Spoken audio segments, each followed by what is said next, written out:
Oi, gente polivalente! E nós estamos de novo aqui com Maslow. Estamos já fazendo a leitura do sexto, sétimo, talvez, sétima leitura da psicologia, Introdução à Psicologia do Ser.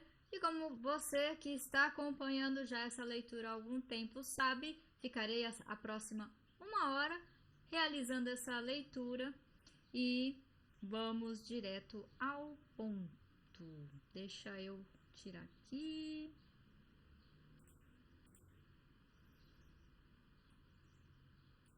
Então, na semana anterior, nós paramos a leitura aqui no capítulo 7, na página 119, né?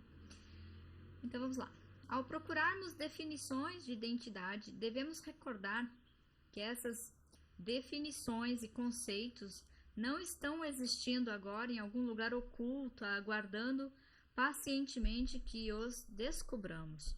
Só parcialmente os descobrimos, em parte, também somos nós que os criamos. Parcialmente, a identidade é o que dissermos que ela é. Antes disso, é claro, deve ser levada em conta a nossa sensibilidade e receptividade para os vários autores usam a palavra para diferentes espécies de dados e diferentes operações. E depois, é claro, devemos descobrir alguma coisa a respeito dessas operações, a fim de compreender exatamente o que o autor quer dizer quando ele usa a palavra. Ela significa coisas diferentes para os vários terapeutas, para os sociólogos, para os egopsicólogos, para os psicólogos infantis e etc. Se bem que para todas essas pessoas haja também alguma semelhança ou sobreposição de significado. Talvez essa semelhança seja o que identidade significa, entre aspas, hoje. Tenho outra operação a relatar sobre experiências culminantes em que identidade tem vários significados reais, razoáveis e úteis. Mas não se pretende com isso dizer que sejam esses os verdadeiros significados de identidade, com exclusão de quaisquer outros, apenas que temos aqui outro ângulo. Como a minha opinião é de que as pessoas em experiências culminantes são as suas identidades, página 133, superlativas, isto é, o mais aproximadas que é possível de seus eus reais.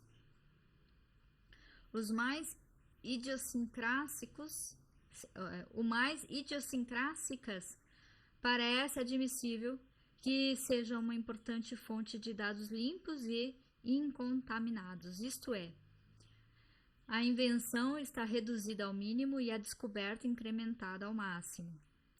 Para o leitor, será evidente que todas as características distintas, entre aspas, que se seguem não estão realmente separadas em absoluto, mas compartilham uma das outras de várias maneiras, por exemplo, sobrepondo-se, dizendo a mesma coisa de diferentes modos, tendo o mesmo significado num sentido metafórico, etc. O leitor interessado na teoria da análise holística, em contraste com a atomista ou redutiva, é convidado a consultar na página 97, capítulo 3. Procederei à descrição em uma forma holística e não repartindo a identidade em componentes inteiramente distintos que se excluem mutuamente. Prefiro fazer girar a identidade uma e outra vez em minhas mãos, observando-a de suas diferentes facetas, ou como um connoisseur contempla uma bela pintura, vendo-a agora nessa organização como um todo, logo naquela. Cada, entre aspas, aspecto examinado pode ser considerado uma explicação parcial de cada um dos outros aspectos.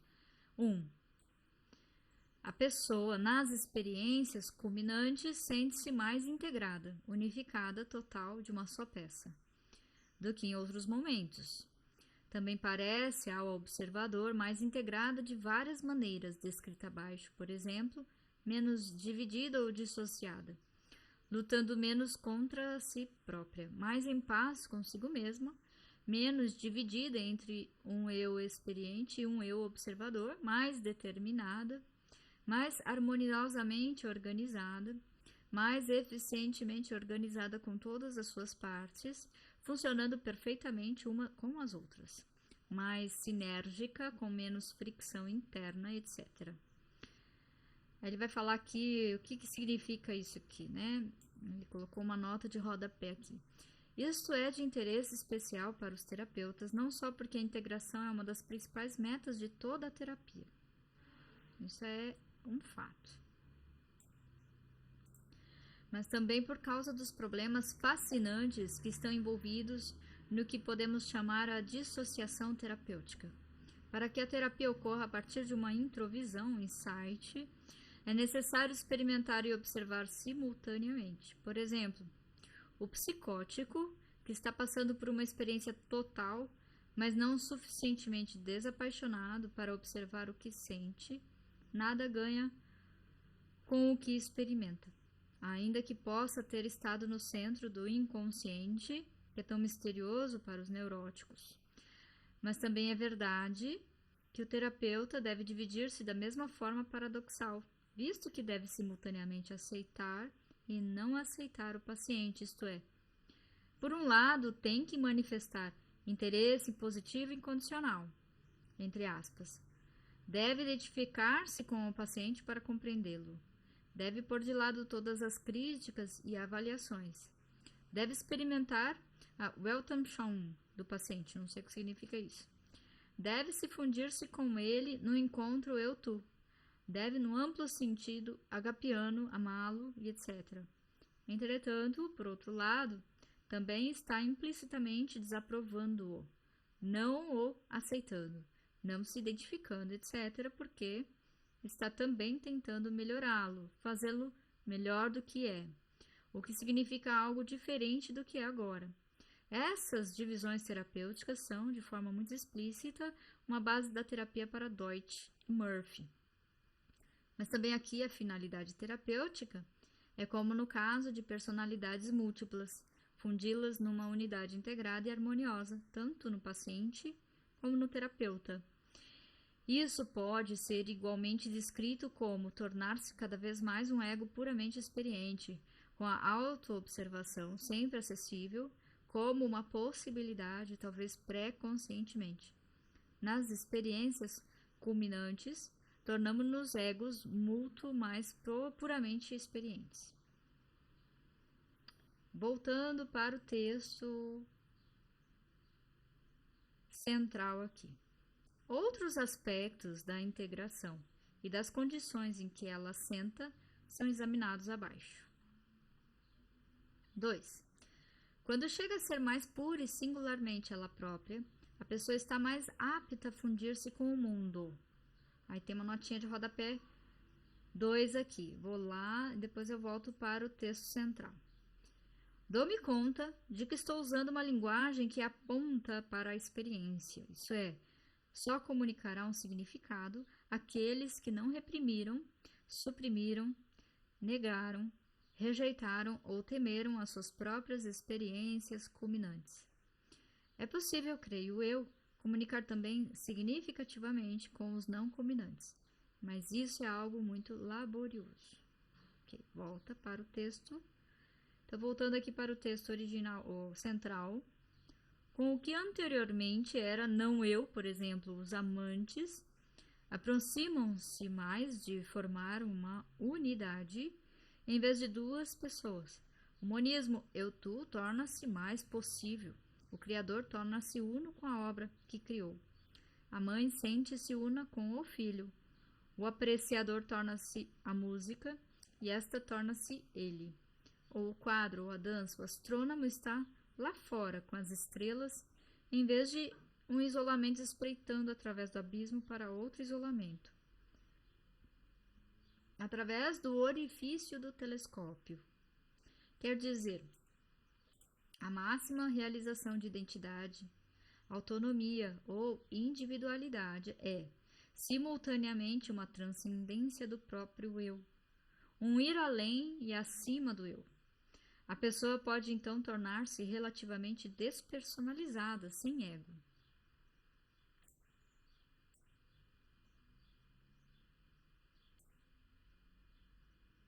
3.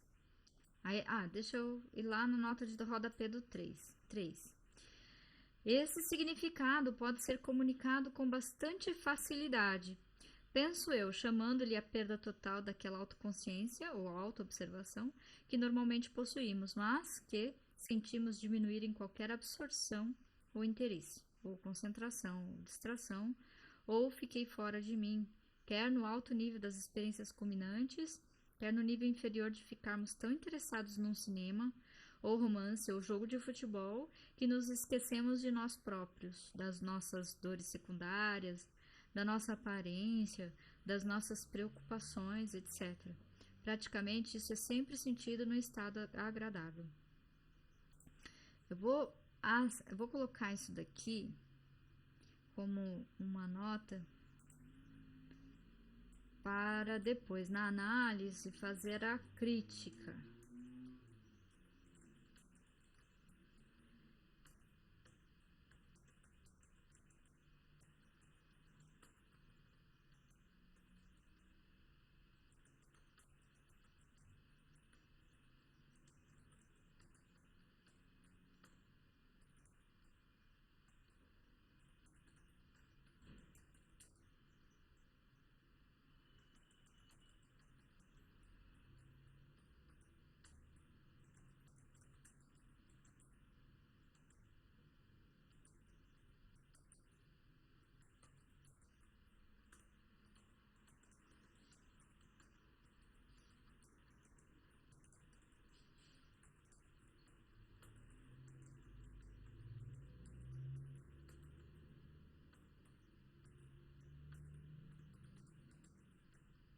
Interessante, eu coloquei aqui, porque aí depois aquilo que eu falei, né? Na hora que a gente. Como que faz? Como é que faz para deletar? Deleta. Mostra assim, uma dificuldade dele em colocar em palavras o que vem a ser essa experiência culminante da identidade, né? Mas tudo bem, eu tenho outras referências já e dá pra gente fazer um contraponto com a visão dele. Claro, sabemos do Zeitgeist, né? E do tempo em que ele desenvolveu essa ideia, tá? Então, voltando aqui. Item 3. Usualmente, a pessoa nas experiências culminantes sente-se no auge de seus poderes, usando todas as suas capacidades da melhor e mais completa maneira. Na bonita frase de Rogers, ela sente-se em pleno funcionamento. Sente-se mais inteligente, mais perceptiva, mais arguta, mais forte ou mais graciosa do que em outros momentos. Está na sua melhor forma, sente-se completamente afinada. Isto não é só sentido subjetivamente, mas pode ser também visto pelo observador. A pessoa já não está desperdiçando seus esforços lutando e contendo-se. Os músculos deixam de ser músculos combatentes. Na situação normal, parte das nossas capacidades é usada para a ação e parte é desperdiçada para restringir essas mesmas capacidades. Agora não existe tal desperdício. A totalidade das capacidades pode ser usada para a ação. A pessoa torna-se um rio sem represas. 4. Um aspecto ligeiramente diferente do pleno funcionamento é o funcionamento sem esforço e desenvolto quando a pessoa está em sua melhor forma. O que outras vezes requer esforço, tensão e luta é agora realizado sem qualquer sensação de esforço, de trabalho ou empenho laborioso, mas vem por si mesmo. Com frequência, alia-se a isso uma sensação de desenvoltura e um ar de elegância que acompanham naturalmente o funcionamento fácil, uniforme, sem esforço, quando tudo se encaixa ou desliza nos trilhos ou marcha em Superprise. Vê-se então a aparência de segurança calma e tranquila, certeza, como se as pessoas soubessem exatamente o que estão fazendo ou o estivessem fazendo com todo entusiasmo, sem dúvidas, equívocos, hesitações ou renúncia parcial. Não há então golpes de raspão no alvo ou golpes hesitantes e amortecidos, mas unicamente golpes certeiros. Os grandes atletas, artistas, criadores, líderes e executivos exibem todos esta qualidade de comportamento quando estão funcionando no auge de sua forma. Obviamente, isso é menos importante para o conceito de identidade do que o que foi descrito antes, mas penso que devia ser incluído como característica epifenomenal de sermos o nosso real ser, porque é suficientemente externa e pública para ser suscetível de pesquisa. Também acredito que é necessário para o completo entendimento da espécie de alegria divina, entre aspas, de humor, divertimento, insensatez, tolice, riso, jogo, e considero um dos S-valores supremos da identidade. Lembrando que S-valores é algo ligado ao ser, algo mais que é o saudável, né? 5. A pessoa, em experiências culminantes, sente-se mais do que em outros momentos responsável, ativa, centro, criador de suas atividades e suas percepções. Sente-se mais como agente motor de todos os seus atos, mais autodeterminada em vez de causada, dirigida, impotente, passiva, dependente, fraca, comandada. Sente ser dona de si mesma, plenamente responsável, plenamente volitiva, com mais livre-arbítrio do que em outras alturas, senhor do seu destino, um agente.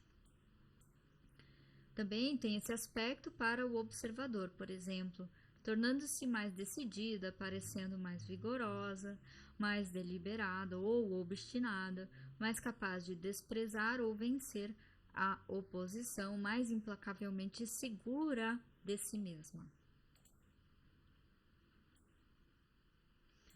Mais apta a dar a impressão de que seria inútil tentar detê-la. É como se a pessoa não tivesse dúvidas sobre o seu valor ou a sua capacidade para fazer o que decidir fazer.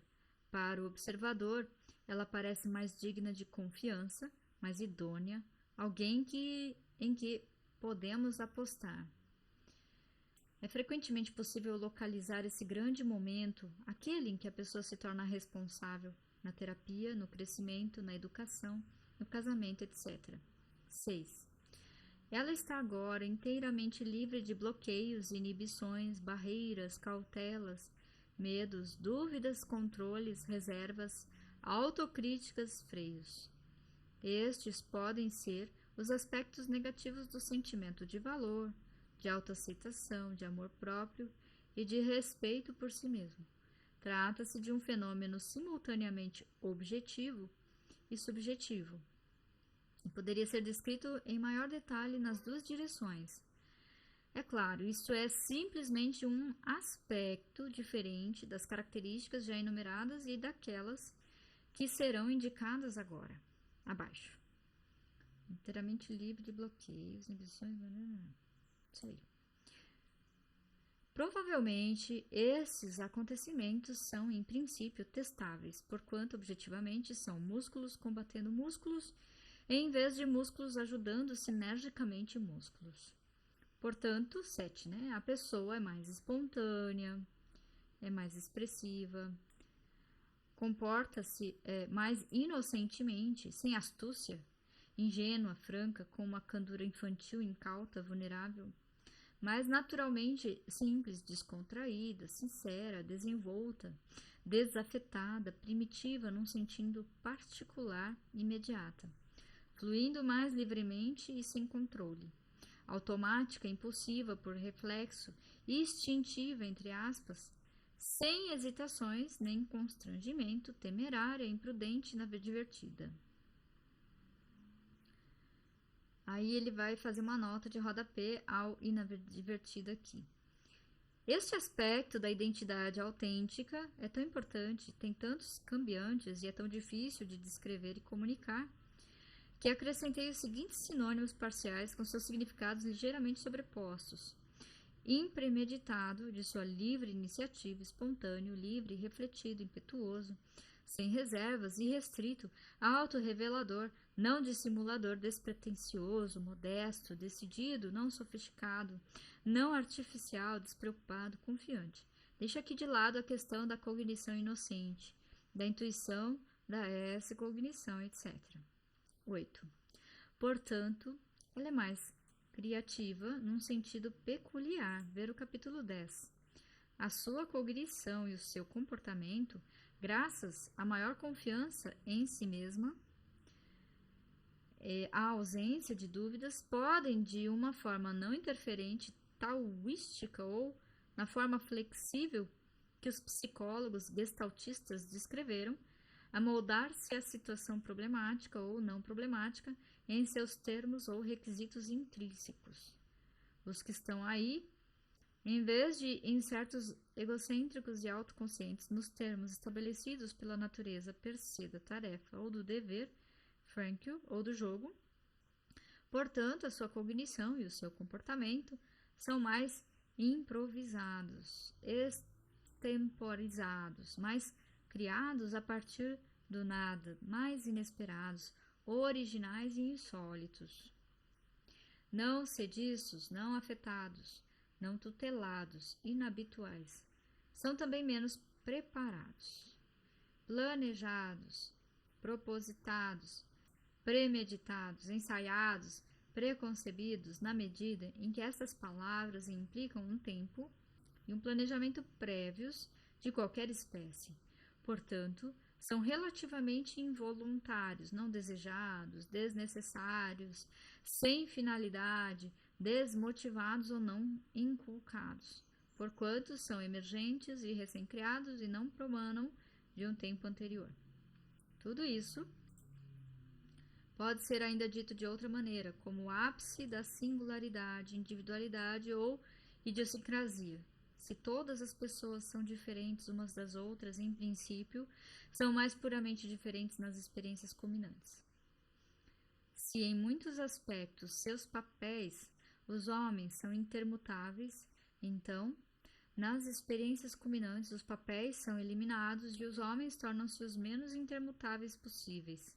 Sejam o que fundamentalmente forem, sejam qual for o significado da expressão eu singular, eles são-no mais nas experiências culminantes.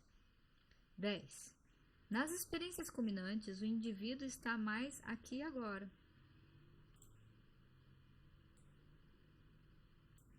Mais livre do passado e do futuro em vários sentidos, mas ali fora, entre aspas, na experiência. Por exemplo, pode escutar melhor agora do que em outras ocasiões, como é menos habitual e menos expectante. Pode escutar plenamente, sem a contaminação decorrente das expectativas baseadas em situações pretéritas, as quais não podem ser idênticas à situação presente, ou esperanças ou apreensões baseadas no planejamento para o futuro, o que significa considerar o presente apenas como um meio para o futuro em vez de um fim em si. Como o indivíduo também está acima do desejo, não precisa rubricar em função do medo, ódio ou desejo.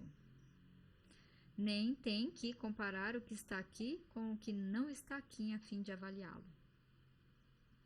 11.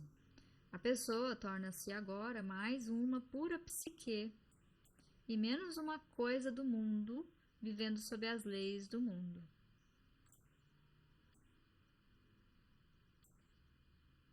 Ver o capítulo 13.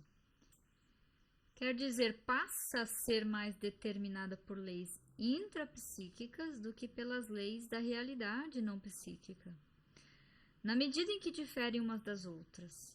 Isso parece uma contradição ou um paradoxo, mas não é, e mesmo que fosse, teria de ser aceito de qualquer maneira, como tendo uma certa espécie de significado. A essa cognição do outro é mais possível quando simultaneamente há um deixar ser do eu e do outro, respeitar amar o eu e respeitar amar o outro, permite o apoio e o fortalecimento recíproco. Posso apreender melhor o não eu não aprendendo, isto é, deixando-o ser ele mesmo, deixando-o solto, permitindo-lhe que viva segundo as suas próprias leis em vez das minhas, tal como me torno mais puramente eu próprio quando me emancipo do não-eu. Recusando-me a deixar que me domine, recusando-me a viver pelas suas leis, insistindo em viver unicamente pelas leis e regras que me são intrínsecas. Quando isso acontece, resulta que o intrapsíquico eu e o extrapsíquico o outro não são assim tão terrivelmente diferentes no fim de contas, e com certeza não são realmente antagônicos. Resulta de ambos os conjuntos de leis são muito interessantes e aprazíveis, podendo até ser integrados e fundidos. O mais fácil paradigma para ajudar o leitor a compreender esse labirinto de palavras é a relação S-amor entre duas pessoas, mas qualquer outra experiência culminante pode ser também usada. Obviamente, neste nível de discurso ideal, a que chamo S-domínio, as palavras liberdade, independência, apreensão, deixa ser, deixa correr, confiança, vontade, dependência, realidade, a outra pessoa, separação, etc., assumem todas significados muito complexos e fecundos que não têm no domínio da vida cotidiana, nas deficiências, carências, necessidades, autopreservação, assim como das dicotomias, polaridades e divisões. 12. Existem certas vantagens teóricas em acentuar agora o aspecto de não empenho e não necessidade, em torná-lo como epicentro ou centro de organização daquilo que estamos estudando. Nas várias formas acima descritas e com certos significados delimitados, a pessoa na experiência culminante torna-se não motivada ou não impelida, especialmente do ponto de vista das necessidades por deficiência. Neste mesmo universo de discurso, também faz sentido descrever a identidade suprema, aquela que é mais autêntica como não combativa, não necessitada e carente de desejos, isto é, uma identidade que transcendeu as necessidades, os desejos e os impulsos do tipo comum. A pessoa é o nada mais. O júbilo foi atingido, o que significa um fim temporário no esforço para alcançar o júbilo. Algo desse gênero já foi descrito a respeito da pessoa dotada de capacidade de individuação. Tudo acontece agora espontaneamente, sem recurso à vontade, sem esforço, sem deliberação ou intenção. Ela atua agora totalmente sem deficiência, não homeostaticamente ou tendo em vista a redução de necessidade, não para evitar a dor, o desprazer ou a morte, não em atenção a mais alguma nova meta ou ao futuro, não para qualquer outro fim senão ela própria. O seu comportamento e experiência torna-se per se e autovalidante. Comportamento fim, experiência fim, em vez de comportamento meio ou experiência meio. Nesse nível, chamei a pessoa, entre aspas, divina, porque tem sido considerado que a maioria dos deuses não tem necessidades, nem carências, não tem deficiências, não tem falhas, comprazendo-se em todas as coisas. As características e especialmente as ações dos deuses supremos, dos melhores, têm sido deduzidas, pois como baseadas na não carência. Achei essas deduções muito estimulantes ao tentar compreender as ações dos seres humanos quando eles atuam a partir da não carência. Por exemplo, considero isso uma base muito esclarecedora para a teoria do humor e divertimento, entre aspas, divinos, a teoria do tédio, a teoria da criatividade, etc. O fato de que o embrião humano também não tem necessidades é uma fértil fonte de confusão entre o alto nirvana e o baixo nirvana que examinamos no capítulo 11. 13. A expressão e a comunicação nas experiências culminantes tendem frequentemente a ser poéticas, míticas e rapsódicas, como se essa fosse a espécie natural de linguagem para expressar tais estados de ser.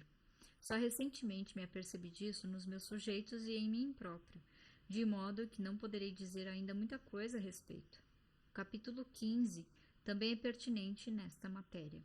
A implicação para a teoria da identidade é que quanto mais as pessoas se tornam por este fato autênticas, mais possibilidades têm de ser poetas, artistas, músicos e profetas, etc. Aqui uma notinha de rodapé do item 5. A poesia é o registro dos melhores e mais felizes momentos dos melhores e mais felizes espíritos. P. 14.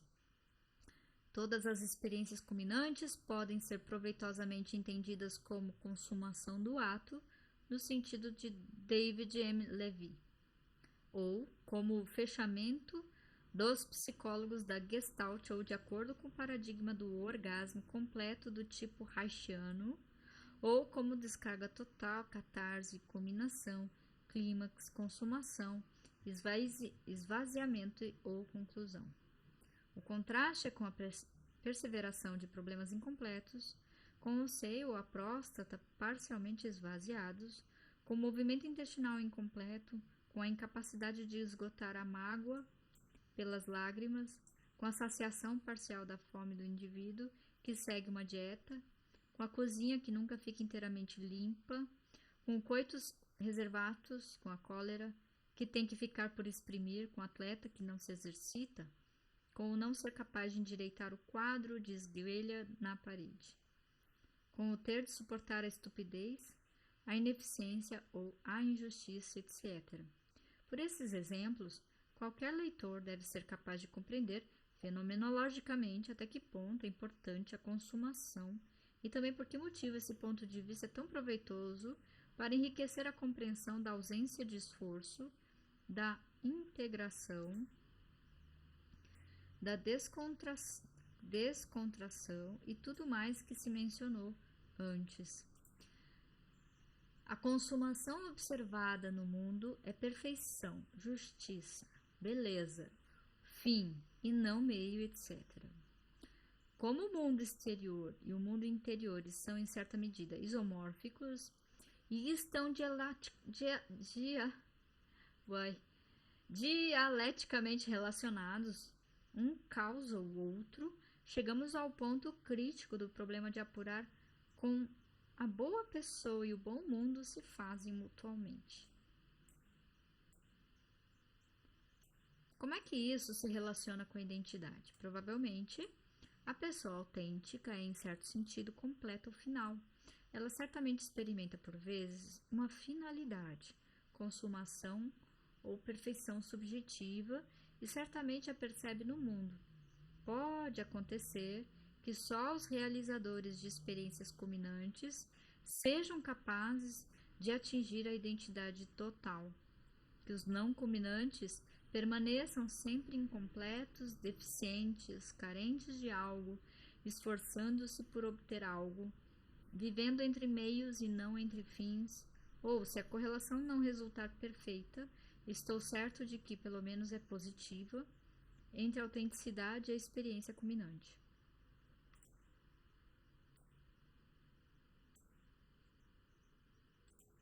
Quando se considera as tensões e perseverações da inconsumação física e psicológica, parece plausível a possibilidade de que sejam incomparáveis não só com a tranquilidade, a paz e o bem-estar psicológico, mas também com o bem-estar físico. Também podemos ter aqui uma pista para o surpreendente fato de muitas pessoas relatarem as suas experiências culminantes como se fossem, de algum modo, a fins de uma bela morte, como se a existência mais pungente tivesse um quê paradoxal de ânsia ou disposição de morrer. Pode ser que qualquer consumação ou fim perfeito seja metafórica, mitológica ou arcaicamente uma morte, como Ranke deu a entender. 15. Estou firmemente convicto de que as atividades lúdicas de uma certa espécie constituem um dos S-valores. Uma das razões para assim pensar já foram abordadas. Uma das mais importantes é que são relatadas com bastante frequência nas experiências culminantes, dentro da pessoa e percebidas no mundo, e também podem ser percebidas pelo investigador de fora da pessoa que relata. É muito difícil descrever essa S-recriação, visto que a linguagem é deficiente neste ponto, como em geral é incapaz de descrever as experiências subjetivas superiores. tem uma qualidade cósmica ou divina e bem-humorada que certamente transcenderia, acho que é, hostilidade de qualquer espécie. Poderia com a mesma facilidade chamar-se-lhe alegre, exuberância, júbilo ou prazer. Tem uma qualidade extravasante, como de uma riqueza superabundante ou excedente, não demotivada.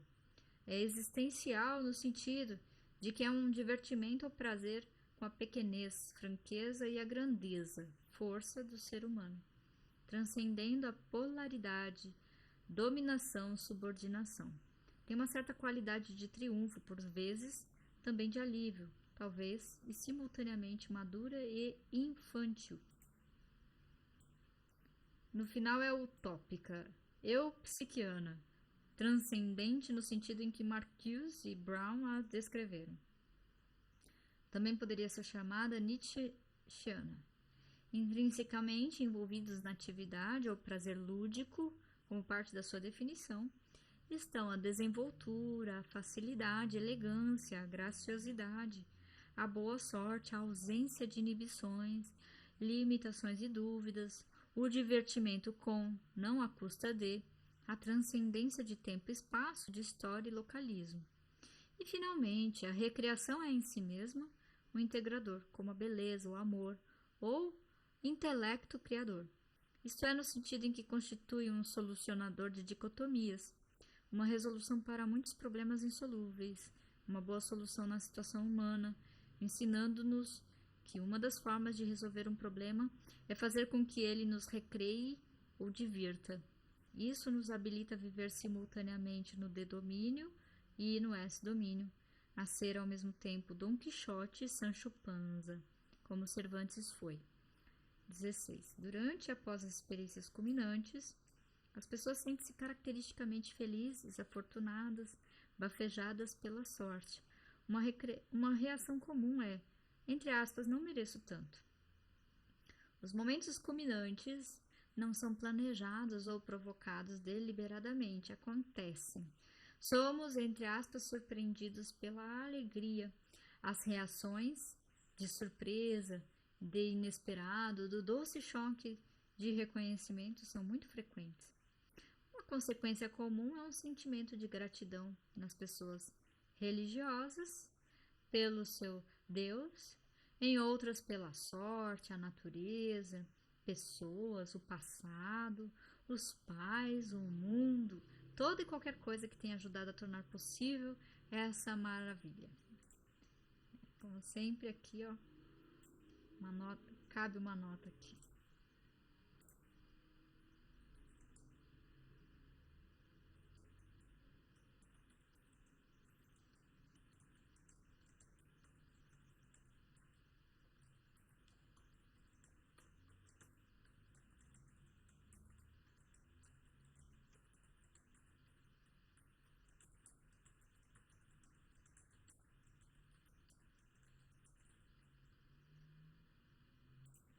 Isso poderá converter-se em devoção, agradecimentos, adoração, elogios, oferendas e outras reações que se ajustam facilmente a um quadro religioso. Evidentemente, qualquer psicologia da religião, seja sobrenatural ou natural, deve levar em conta esses acontecimentos, assim como deve fazer também qualquer teoria naturalista das origens da religião. Com muita frequência, esse sentimento de gratidão expressa-se como, ou conduz a, um amor abrangente por tudo e por todos, uma percepção do mundo como algo belo e bom, e muitas vezes traduz-se num impulso por fazer algo de bom pelo mundo, uma ânsia de retribuir, até um sentimento de obrigação. Finalmente, é muito provável que tenhamos aqui o elo teórico para os fatos descritos de humildade e orgulho nas pessoas autênticas, individuacionantes. A pessoa afortunada dificilmente aceita todo o crédito por sua sorte, nem a pessoa reverente ou a pessoa grata. Ela deve fazer a si mesma a pergunta: mereço isso? Tais pessoas resolvem a dicotomia entre orgulho e humildade, fundindo-a numa unidade singular, complexa e superordenada, isto é, sentindo-se orgulhosas, num certo sentido, e humildes, num certo sentido. O orgulho, matizado de humildade, não é hubris ou paranoia. A humildade, matizada de orgulho, não é masoquismo. Só dicotomizá-los é que lhes incute um caráter patológico. Perfeito. A essa gratidão habilita-nos a integrar dentro de uma única pele o herói e o humilde servo. Observação final. Desejo sublinhar o importante paradoxo de que tratei acima, número 2, e com que temos de nos defrontar mesmo que não o entendamos. O objetivo da identidade, autonomia, individuação, autorrealização, eu real de Horne, autenticidade, parece ser simultaneamente uma meta final em si e também uma meta transitória, um rito de passagem, um passo no caminho da transcendência da identidade. Isso é o mesmo que a sua função é apagar-se.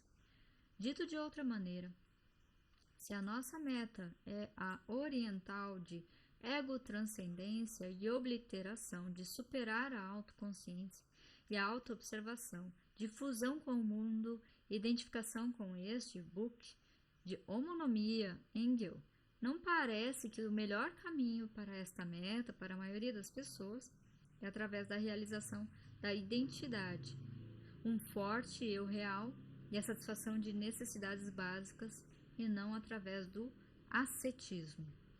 Talvez seja pertinente para esta teoria o fato dos meus sujeitos jovens serem propensos a relatar duas espécies de reação física às experiências culminantes. Isso é importante. Uma é a excitação e a alta tensão. Sinto-me desnorteado, com vontade de dar saltos, de gritar a plenos pulmões. A outra é de relaxamento, excitação e relaxamento. Paz, silêncio, uma sensação de quietude. Por exemplo, após uma bela experiência sexual, sabia que ele ia falar disso? Ou experiência estética, ou furor criador, é possível uma ou outra reação. Ou a continuação de intensa excitação, incapacidade para dormir ou ausência de sono, até perda de apetite, prisão de ventre, etc. Ou então, um relaxamento completo, inação, sono profundo, etc. O que isso significa, não sei.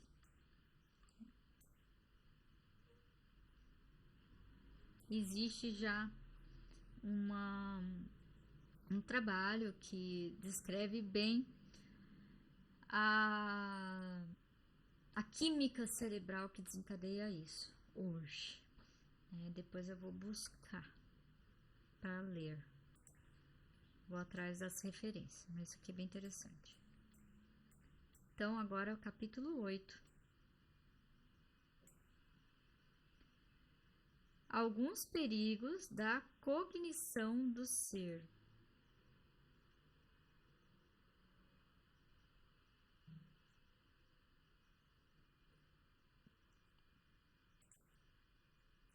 A finalidade deste capítulo é corrigir a generalizada concepção errônea da individuação como um estado perfeito, irreal, estático, em que todos os problemas humanos são transcendidos e em que as pessoas vivem felizes para sempre. Ótimo! Num estado sobre-humano de serenidade ou êxtase, empiricamente isso não é assim, como sublinhei anteriormente. Para tornar este fato claro, eu poderia descrever a individuação como um desenvolvimento da personalidade que liberta a pessoa dos problemas de deficiência da juventude e dos problemas neuróticos.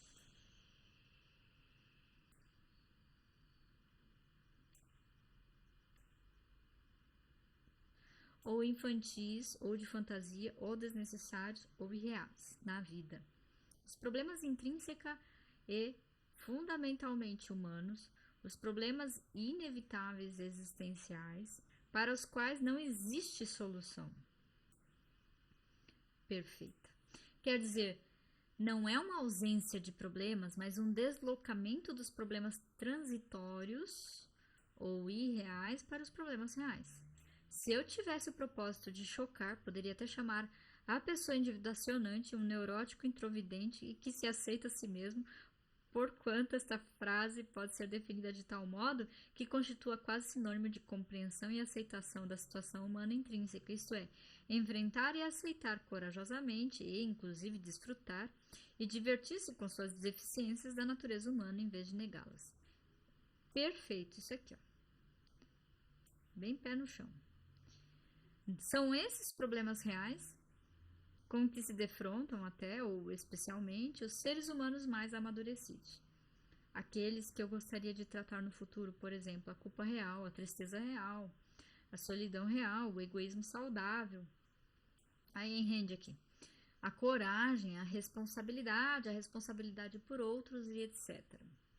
É claro, existe um aperfeiçoamento quantitativo, assim como qualitativo, que ocorre com o desenvolvimento superior da personalidade, a parte a satisfação intrínseca de ver a verdade. Aqui, ó. Palavrinha aqui, ó. Em vez de nos lubridiarmos a nós próprios, estatisticamente falando. A maior parte da culpa humana é neurótica e não culpa real.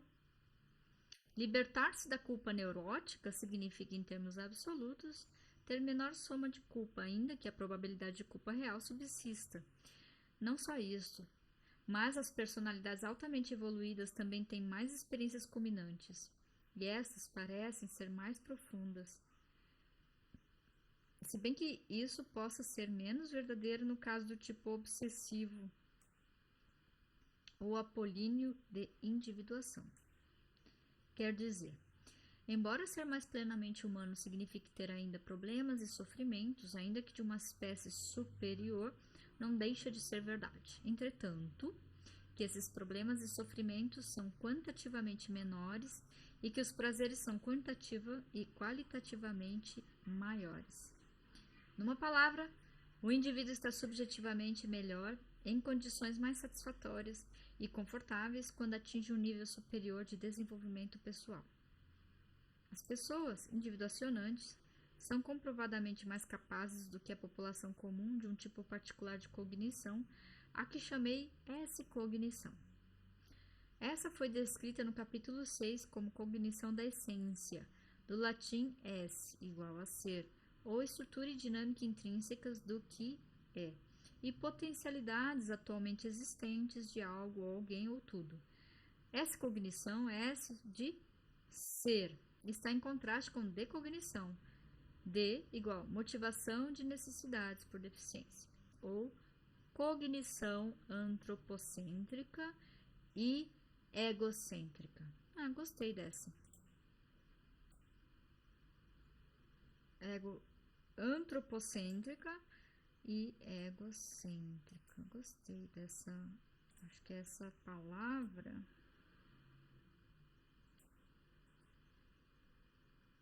Deixa eu pôr uma notinha aqui. Um banco de notas.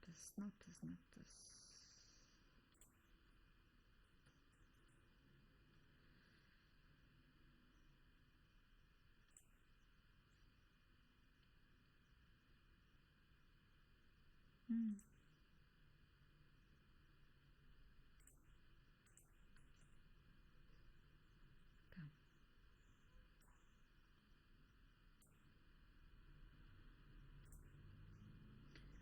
Assim como a individuação não significa ausência de problemas, claro, também a S-cognição, como um dos seus aspectos, comporta certos perigos.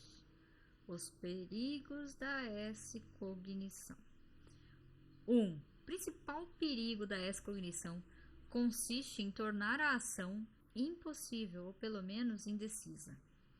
A S-cognição é isenta de julgamento, comparação, condenação ou avaliação.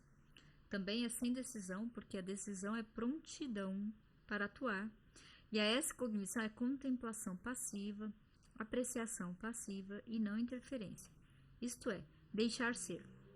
Enquanto se contempla o câncer, ou a bactéria emudecido de espanto, admirando, absorvendo passivamente o prazer de uma rica compreensão, nada se faz. Cólera, medo, desejo de melhorar a situação, de destruir ou matar, condenação, conclusões antropocêntricas, isso é mal para mim ou isso é meu inimigo e ferir-me-á, tudo isso fica em suspenso. Certo ou errado, o bom ou o mal, o passado e o futuro, nada disso tem a ver com essa cognição e ao mesmo tempo é inoperante. No sentido existencialista, não está no mundo, nem sequer é humana, na acepção comum. É compassiva, não ativa, não interferente, não realizadora. Nada tem a ver com amigos ou inimigos no sentido antropocêntrico. Só quando a cognição muda para a decognição que a ação, a decisão, o julgamento, a punição, a condenação, o planejamento para o futuro tornam-se possíveis. Assim, o principal perigo é que a excognição seja no momento incompatível com a ação. Mas, como nós, a maior parte do tempo, vivemos no mundo, a ação é necessária. Ação defensiva ou ofensiva, ação egocêntrica nos termos do observador e não do observado. Um tigre tem o direito de viver como as moscas ou os mosquitos ou as bactérias do ponto de vista do seu próprio ser, mas o ser humano também. E há o conflito inevitável. As exigências da individuação podem tornar necessário matar o tigre, se bem que a excognição do tigre seja contra a matança do tigre, quer dizer, mesmo existencialmente, um certo egoísmo e autoproteção, uma certa promessa de violência necessária, até de ferocidade, são intrínsecos e necessários à individuação. E, portanto, a individuação exige não só essa cognição, mas também decognição, como um aspecto necessário de si própria. Isso significa, portanto, que o conflito, a escolha e a decisão práticas estão necessariamente envolvidos no conceito de individuação. Isso significa que a luta, a competição, a incerteza, a culpa e o arrependimento também devem ser epifenômenos necessários de individuação. Significa que a individuação envolve necessariamente contemplação e ação. Ora, é possível que numa sociedade exista uma certa divisão de trabalho. Os contempladores podem estar isentos de ação, se houver outros que se encarreguem da ação. Não temos que cortar os nossos próprios bifes. Goldstein sublinhou isso numa forma genérica. Assim como seus pacientes com lesões cerebrais podem viver sem abstração e sem ansiedade catastrófica, porque outras pessoas os protegem e fazem por eles o que eles não podem fazer. Também a individuação, em geral, pelo menos na medida em que é um gênero especializado, torna-se possível porque outras pessoas a permitem e ajudam. O meu colega Walter Thoman, em conversas, também salientou que a individuação perfeita e bem acabada torna-se cada vez menos possível numa sociedade especializada. Einstein, uma pessoa altamente especializada em seus últimos anos, tornou-se possível por sua esposa, por Princeton, por seus amigos, etc. Einstein pôde renunciar então à versatilidade e individuar-se porque outras pessoas lhe deram essa possibilidade. Sozinho, numa ilha deserta, ele poderia individuar-se no sentido de Goldstein, fazer o melhor com suas capacidades que o mundo permite. Mas não poderia ter sido, de qualquer modo, a individuação especializada que foi. Talvez tivesse sido inteiramente impossível, isto é, poderia ter morrido ou tornar-se angustiado e inferior a respeito das suas incapacidades demonstradas, ou poderia ter regredido para uma existência ao nível da desnecessidade. Outro perigo, 2, da excognição e da compreensão contemplativa é que nos pode fazer menos responsáveis, especialmente na ajuda a outras pessoas. Concordo. O caso extremo é o bebê. O deixar ser significa estorvá-lo ou até matá-lo. Também temos responsabilidade por não bebês, adultos, animais, o solo, as árvores, as flores. O cirurgião que se perde na admiração culminante ao contemplar a beleza de um tumor pode matar o seu paciente. Se admirarmos a inundação, não construiremos a represa. Isso é verdade não só a respeito de outras pessoas que sofrem com os resultados da não ação, mas também para o próprio contemplador, visto que ele certamente se sentirá culpado pelos maus eleitos sobre os outros da sua contemplação e inação. Ele deve sentir-se culpado porque, de um modo ou de outro, os ama. Está identificado no amor com seus, entre aspas, irmãos, e isso significa cuidado e desvelo pela individuação deles, o que a morte ou o sofrimento deles eliminaria. Os melhores exemplos desse dilema encontram-se na atitude do professor em relação aos alunos, na atitude dos pais em relação aos filhos, na atitude do terapeuta em relação aos pacientes. É fácil ver aqui que a relação é uma relação sui generis, mas também devemos enfrentar as necessidades que provêm da responsabilidade do professor, dos pais, do terapeuta na promoção do desenvolvimento. Isto é, os problemas de estabelecer limites, de disciplinar, de punir, de não satisfazer, de ser deliberadamente frustrador, de ser capaz de provocar e suportar hostilidade, etc. 3. A inibição de ação e a perda de responsabilidade conduzem ao fatalismo, isto é, o que será, será, o mundo é como é. Tudo está determinado, nada posso fazer contra isso. Isso é uma perda de voluntarismo, de livre-arbítrio, uma má teoria de determinismo, e é certamente perniciosa para o desenvolvimento de individuação de toda e qualquer pessoa. Não. 4. A contemplação inativa será quase necessariamente incompreendida por outros que a sofrem. Eles pensarão que é falta de amor, de preocupação, de compaixão, de interesse. Isso não só assustará neles o desenvolvimento no sentido da individuação, mas pode também provocar um retrocesso no crescimento, visto que pode ensiná-los que o mundo é mau, que as pessoas são más. Por consequência, o seu amor, respeito e confiança nas pessoas regredirão. Isto significa, pois, um pioramento do mundo, especialmente para as crianças, adolescentes e adultos fracos. Eles interpretam o deixar ser como negligência ou falta de amor, ou até desprezo. 5. A pura contemplação envolve, como um caso especial do parágrafo anterior, não escrever, não ajudar, não ensinar.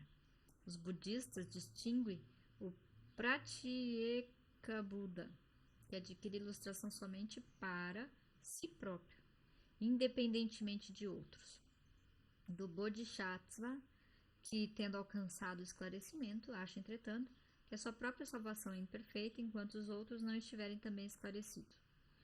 Para bem da sua própria individuação, poderíamos dizer, ele deve renunciar à bem-aventurança da excognição, a fim de ajudar e a ensinar os outros.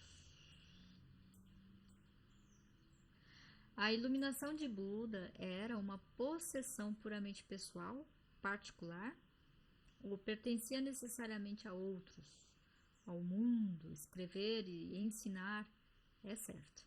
São recursos, frequentemente, nem sempre, na beatitude e no êxtase. Significam renunciar ao céu para ajudar outros ao alcançá-lo. Estará certo o zen budista ou taoísta que diz: logo que falais de algo, isso deixa de existir e deixa de ser verdadeiro. Isto é, dado que a única forma de experimentar algo é experimentando-o, e dado que, de qualquer modo, as palavras nunca poderiam descrevê-lo porque é inefável, se eu encontrar um oásis de que outras pessoas poderiam compartilhar, desfrutá-lo-ei sozinho ou salvarei a vida de outros, conduzindo-os até lá. Se eu descobrir um Yosemite, o que é um Yosemite? Está lá na alusão ao belo vale de Yosemite, na vertente ocidental de Sierra Nevada, Estados Unidos. Beleza. Então volta lá. Se eu descobrir um Yosemite, que é o belo, em parte porque é silencioso, não humano e privado, guardá-lo-ei para mim ou farei dele um parque nacional para milhões de pessoas que, por serem milhões, falam menos do que é, ou talvez o destruam. Compartilharei com elas a minha praia particular e falarei, por conseguinte, não particular. Até que ponto está certo o indiano que respeita a vida e detesta a matança ativa deixando, pois, que as vacas engordem enquanto os bebês morrem de fome? Que grau de fruição posso permitir-me ao fazer uma bela refeição num país pobre enquanto crianças famintas me olham pela vitrina ao redor da mesa? Deverei também morrer de fome? Não existe uma resposta clara, satisfatória, teórica, priorística. Seja qual for a resposta dada, deverá existir pelo menos uma certa mágoa, um certo arrependimento. A individuação deve ser egoísta e deve ser altruísta, e, portanto, deve haver opção, conflito e a possibilidade de pesar em... não. Muito interessante para depois fazer a crítica. Talvez o princípio de divisão de trabalho, vinculado ao princípio das diferenças constitucionais individuais, possa ajudar no sentido de uma melhor resposta, embora nunca de uma resposta perfeita. Tal como em várias ordens religiosas, alguns sentem o apelo à individuação egoísta e outros o apelo a uma boa individuação. Talvez a sociedade devesse também solicitar, como um favor, assim aliviando o sentimento de culpa, que algumas pessoas se tornassem autorrealizadoras egoístas, puras contempladoras do alto da sua individuação. A sociedade poderia admitir que valia a pena apoiar tais pessoas pelo bom exemplo que dariam às outras. A inspiração e a demonstração da possibilidade de existência da contemplação pura, fora do mundo. Fazemos isso para alguns dos nossos grandes cientistas, artistas, escritores e filósofos. Aliviamo-los das responsabilidades individuais de ensinar e de escrever, não só por razões puras, mas também em virtude da nossa convicção de que sairemos ganhando dessa jornada. Esse dilema também complica o problema da culpa real. A culpa humanista de Fromm, como lhe chamei para diferenciá-la da culpa neurótica. A culpa real resulta de não sermos sinceros ou fiéis a nós próprios, ao nosso próprio destino na vida, a nossa natureza intrínseca, ver também Moyer. Mas nesse ponto suscita-se mais uma pergunta. Que espécie de culpa resulta de sermos fiéis a nós próprios, mas não aos outros? Como vimos, ser fiel verdadeiro a nós próprios pode, por vezes, intrínseca e necessariamente, estar em conflito com sermos verdadeiros para com os outros. Uma opção é possível se necessário. A outra opção só raramente pode ser inteiramente satisfatória se, como Goldstein nos ensina, devemos ser verdadeiros com os outros para sermos fiéis a nós próprios. E, como Adler afirma, o interesse social é um aspecto intrínseco e definidor de saúde mental. Também não quer dizer. Então, o mundo deve lamentar que as pessoas dotadas de capacidade de individuação sacrifiquem alguma parcela de si próprias a fim de salvarem outras pessoas.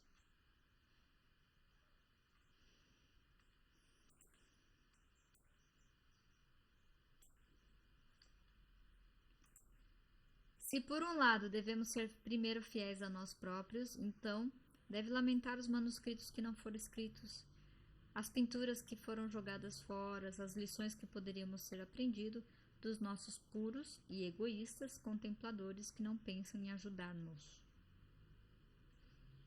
6.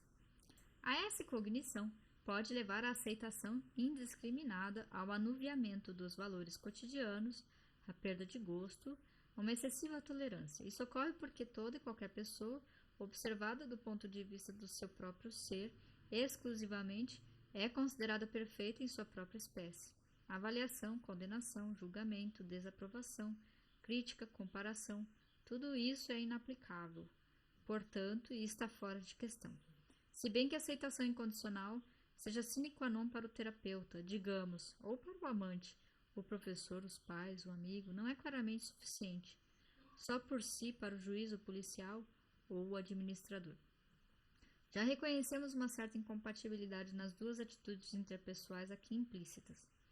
A maioria dos psicoterapeutas recusará assumir qualquer função disciplinadora ou punitiva para os seus pacientes, e muitos executivos administradores ou generais recusar-se-ão a assumir qualquer responsabilidade terapêutica pessoal pelas pessoas a quem dão ordens e a quem terão de demitir ou punir.